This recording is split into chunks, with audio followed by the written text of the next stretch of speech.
શિકારીને સોનેટના રચયિતાનું નામ કવિ કલાપી છે. તેમનો જન્મ 26 જાન્યુઆરી 1874માં અમરેલી જિલ્લાના લાઠીના રાજવી પરિવારમાં થયો અને અવસાન 9 જૂન 1900માં થયું.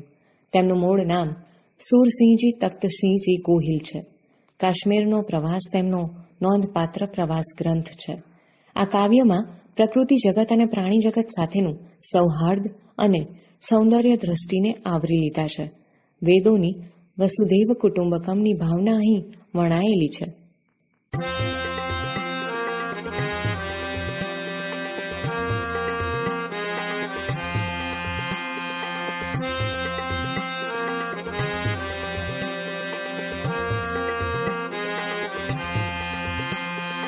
રહેવા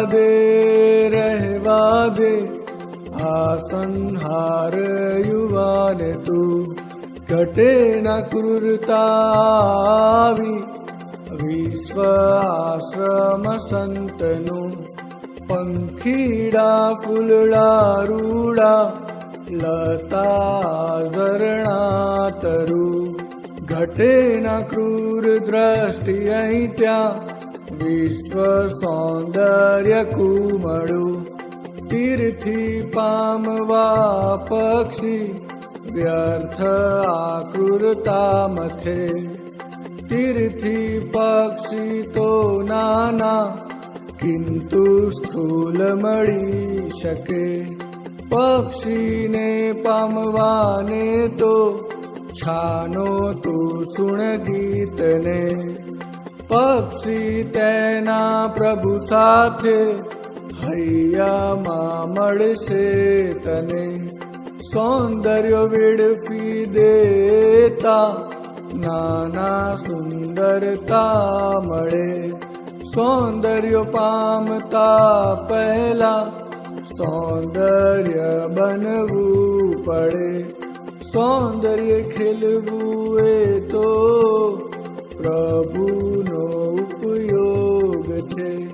પોષવું પૂજવું એને એનો ઉપભોગ છે. રહેવા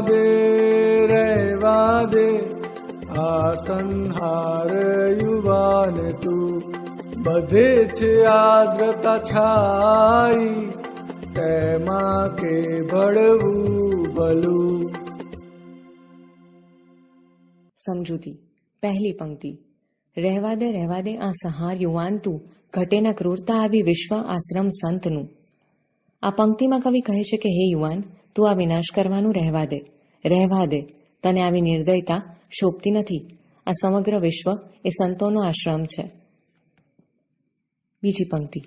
પંખીડા ફૂલડા રૂડા લતા આ ઝરણા તરું, ઘટેના ક્રૂર દ્રષ્ટિ અહીં ત્યાં વિશ્વ સૌંદર્ય કુમળું.